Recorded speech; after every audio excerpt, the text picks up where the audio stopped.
नमस्कार साथियों, आज हम सूरदास के कक्षा 11वीं के जो पद है उनमें सूरदास के 2 पद दिए गए हैं, उसकी चर्चा करेंगे। और देखिए, सूरदास के जो पद है उसमें पहले पद में कृष्ण की बाल लीला जो है उसका जिक्र किया गया है कि किस तरह से कृष्ण और अन्य बाल ग्वाले चर्चा करते हैं या मनोरंजन करते हैं, खेलते कूदते हैं, इस तरह के उनकी बाल लीला का जिक्र है। खेल में हार जाने पर कृष्ण अपनी हार को स्वीकार करना नहीं चाहते हैं और सदैव बच्चों में ये प्रवृत्ति पाई जाती है कि हारने के बावजूद भी हार को स्वीकार नहीं करते हैं। और यहाँ बाल मनोविज्ञान का सूक्ष्म चित्रण देखा जा सकता है। और जो पहला पद है इसमें कृष्ण के बाल लीला का, या यूँ समझें कि सूरदास की जो बाल लीला वर्णन में एक प्रकार से कमांड समझें, एक प्रकार से अधिकार जो है वो पहले पद में दृष्टिगत होगा, जहाँ कृष्ण तथा अन्य सखा है वो पात्र बन करके आते हैं। फिर आप आगे देखिए कि दूसरे पद में जो गोपियाँ हैं आपस में अपनी सखियों से कृष्ण की मुरली के प्रति जो रोष प्रकट करती है। क्योंकि उससे कृष्ण के प्रति उनका प्रेम ही प्रकट होता है और मुरली कृष्ण के पास ही नहीं है बल्कि वह जैसा चाहती है कृष्ण से वैसा ही करवाती है। तो इसमें जो गोपियां हैं, एक सखी से या एक गोपी दूसरी गोपी से चर्चा करके ये बताती है कि मुरली का या मुरली के प्रति एक प्रकार से कृष्ण का या उस बाल कृष्ण का आकर्षण जो है वो इतना है कि वो मुरली के प्रति आकृष्ट रहते हैं, और जिसकी वजह या जिसके कारण जो गोपियों को संभावित प्रेम मिलना चाहिए उनसे वंचित है, इसलिए उन्होंने रोष प्रकट किया है। तो यहाँ से ध्यान देख लेना कि रोष प्रकट करती है। इस तरह एक तो वह उनकी आत्मीय बन बैठी है और दूसरे वह गोपियों को कृष्ण का कोप भाजन भी बनाती है कि उनके प्रति मोह, जिससे गोपियों के प्रति कृष्ण की जो प्रेम मात्रा है वो कम हो जाती है। और इस पद में गोपियों का मुरली के प्रति कौन सा भाव है? ईर्ष्या है, एक प्रकार से जीलस है, जलन है। क्योंकि गोपियाँ ये मानती हैं कि मुरली की वजह से या मुरली के प्रति मोह होने की वजह से श्री कृष्ण हमसे मोह कम कर रहे हैं या हमसे प्रेम कम कर रहे हैं। अब देखिए, प्रत्येक पद की चर्चा करेंगे। तो पहला पद देखिए, पहला पद है कि खेलन में को काको घुसैया, हरिहार जीते श्री दामा, बरबस ही कत करत रसैया। कि यहाँ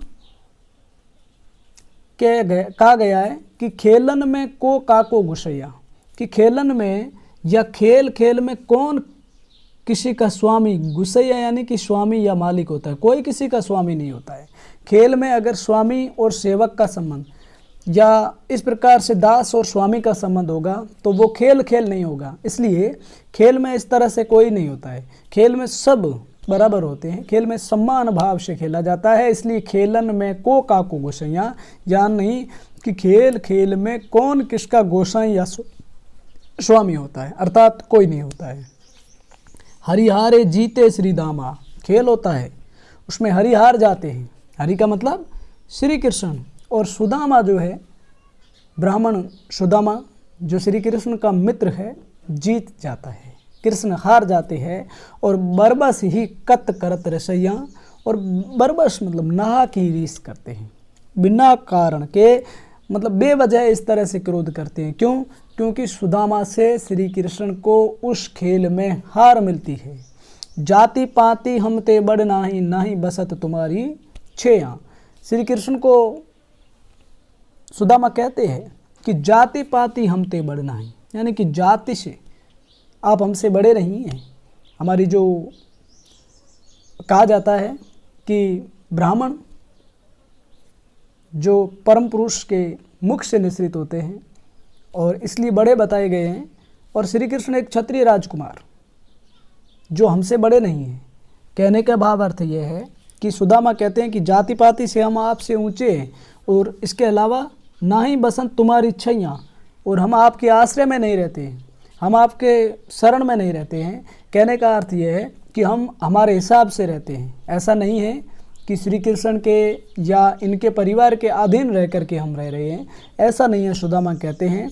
और आगे अति अधिकार जनावत याते जाते अधिक तुम्हारे गैया। अब देखिए दोनों बालक है, वो कहते हैं कृष्ण को सुदामा कि अति अधिकार जनावत जाते। आप इस तरह से रूठ करके अपने आप को अलग करने का मतलब है कि आप जाति से बड़े नहीं, हम आपके आश्रय में रह रहते हैं, फिर भी आप इस तरह से आप अपना अधिकार बनाना चाहते हैं। इसकी वजह क्या है कि जाते अधिक तुम्हारे गैया। हो सकता है कि तुम्हारे पास गायें ज़्यादा है और इसलिए आप हम पर इस तरह से गुस्सा कर रहे हैं, आक्रोश कर रही हैं। फिर आप आगे देखिए कि रूठई करे तासों को खेले रहे बैठी जह तह गैया। रूठई करे तासों को खेले, कि जो रूठता है, जो इस तरह से खेल खेल में नाराज होता है, खेल को खेलते वक्त हार जाने के बाद में गुस्सा करता है, ऐसे लोगों के साथ कोई नहीं खेलेगा। और रहे बैठी जह तह गवैया, वहाँ जाकर के बैठ जाएं या चला जाएं जहाँ पर खुद की गाय हैं। सुदामा स्पष्ट कर देते हैं कि आप रूठे नहीं, और जो रूठता है वो अपने गायों के पास में जाकर के बैठें। रूठने वाले के साथ या गुस्सा करने वाले के साथ इस तरह से हम खेल या खेलेंगे नहीं। फिर सूरदास प्रभु खेलियो ही चाहत दाऊ दियो करी नंद दुवैया। सूरदास कहते हैं कि श्री कृष्ण इस तरह से अलग थलग नहीं होना चाहते, बच्चों के साथ में खेलना चाहता है वो बालक या बाल कृष्ण। अब जो दाऊ करी नंद दुवैया, दाऊ बलराम जो कृष्ण के बड़े भाई हैं, और इस तरह से नंद की दुवैया या नंद की सौगंध खा करके दोबारा श्री कृष्ण जो है इन बाल ग्वालों के साथ में खेलते हैं या बच्चों के साथ में खेलते हैं कि हम खेलना चाहते हैं या मैं खेलना चाहता हूँ, और इस तरह से मैं खेल को खेल की भावना से खेलूँगा, या खेल में हार या मात मिलने के बाद में रूठने जैसी बातें सामने नहीं लाई जाएगी। तो इस तरह से आपने देखा कि छोटे छोटे दोनों बच्चे, यस तमाम छोटे बच्चे हैं, उनमें कृष्ण भी एक बाल कृष्ण है, तो उनके बीच जो विवाद होता है या आपस में खेल खेल में रूठ जाने की प्रवृत्ति होती है, ये सूरदास का जो वर्णन है या जो सूरदास का जिक्र किया गया है, बाल लीला में सूरदास पूरी तरह से खरे उतरते हैं। हम भी देखते हैं कि प्राय इस तरह की घटनाएं या इस तरह की बातें छोटे छोटे बच्चों में पाई जाती है। जब छोटे छोटे बच्चे इस तरह की बातें करते हैं, रूठना मनाना इस तरह की बातें चलती रहती हैं। तो पहले पद में बाल कृष्ण या बाल लीला का चित्रण है। आगे देखिए, आगे जैसा कि हमने परिचय में भी पढ़ा कि इसमें गोपियों की चर्चा है या एक सखी की दूसरी सखी से मुरली को लेकर जो रोष प्रकट हुआ है या मुरली के प्रति जो घृणा भाव है, इसका जिक्र किया गया है कि मुरली तऊ गोपाल ही भावती सुनी रे सखी जदपि नंद लाली नाना भांति नचावती।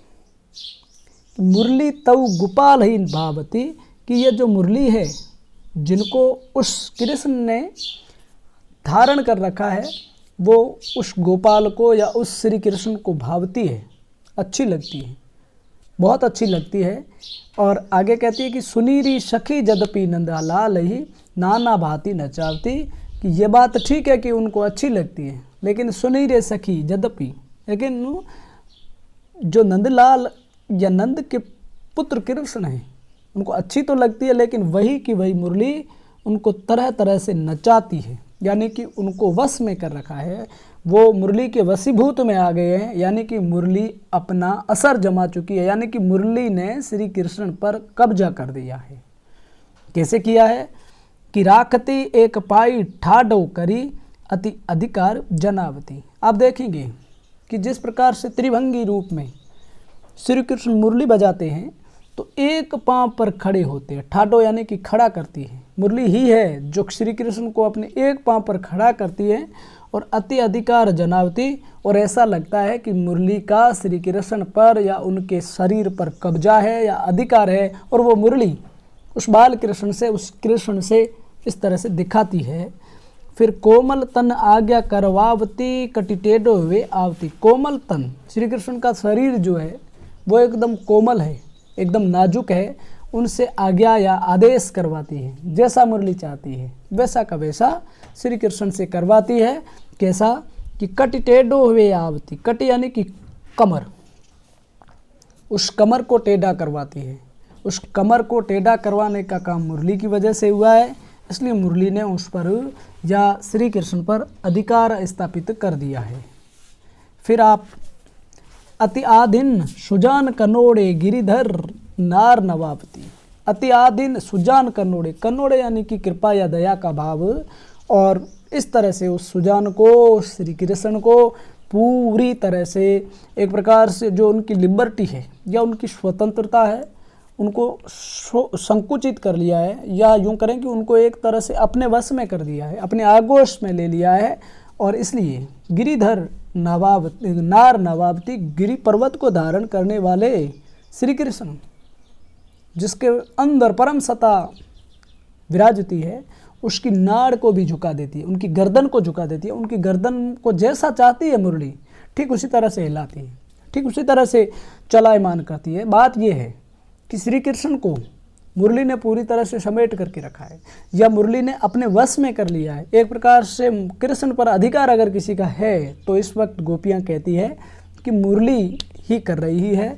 फिर आप आगे देखिए कि आपन पोढ़ी अधर सजा पर कर पल्लव पलुटावती, कि जो मुरली है वो पोढ़ी यानी कि बैठ गई है। कहाँ वो बैठ गई है? अधर सजा पर। पोढ़ी यानी बैठना, अधर सजा, अधर सजा का मतलब होता है होठों पर मुरली बैठती है, और उन होठों से या उस मुख से जो निश्रित ध्वनि होती है वो मुरली का स्वर होता है, या एक प्रकार से तान होती है। कर पल्लव पलुटावती, और वो श्री कृष्ण अपने कोमल हाथों से उस मुरली को अपने होठों में पकड़ करके बजाते हैं। और मुरली तो एक शहंशाह की भांति, एक राजा की भांति, एक सम्राट की भांति श्री कृष्ण के होठों पर बैठी हुई है। और जब श्री कृष्ण मुरली बजाते हैं तो उस समय क्या स्थिति होती है कि भ्रुकुटी कुटिल, भौएं जो होती है उनकी टेढ़ी हो जाती है, पूरा जोर लगा करके बजाना पड़ता है। नैन नासा पुट, और नाक और आँखें वो भी उनकी भंगिमा जो है, उनकी भाव भंगिमा पृथक या अलग हो जाती है, और हम पर कोप कराती, और मुरली जो है वो हम पर कोप करवाती है। गोपियाँ कहती है कि हम पर क्रोध करवाती है। इस तरह से यानी कि मुरली को बजाते वक्त श्री कृष्ण की जो रूप छवि है एक प्रकार से एकदम अलग हो जाती है। और सूरदास कहते हैं सूर प्रसन्न जानी एको क्षण धरते शीश दुलावती। सूरदास कहते हैं कि एक क्षण, एक पल, मोमेंट श्री कृष्ण को प्रसन्न जान करके वो जो मुरली है वो उनके गर्दन को या उनकी शीश को डुलावती है, उनको हिलाती है। तो इस तरह से दूसरे पद में जो गोपियाँ चर्चा करती है कि मुरली जो है जिस पर उनका रोष प्रकट होता है, उनकी ईर्ष्या प्रकट होती है कि मुरली ने श्री कृष्ण को अपने वश में कर लिया है, और जैसा मुरली चाहती है वैसा वैसा लोगों से या हमारे श्री कृष्ण से करवाती है। और इस तरह से मुरली के वश में आने के बाद श्री कृष्ण का जो अन्य या हम गोपियों के प्रति प्रेम भाव है उनका दायरा सिमट गया है, और मुरली के प्रति मोह जो है वो अधिक मात्रा में बढ़ गया है। तो ये आपके सूरदास के दो पद, पहले पद में आपने बाल लीला देखी, और दूसरा पद मुरली विषयक जो विचार गोपियों के मन में थे उनको प्रकट किया गया था। तो इस वीडियो में सिर्फ इतना ही। मिलेंगे फिर इस तरह के अगले वीडियो के साथ। तब तक आप सभी को जय हिंद, वंदे मातरम।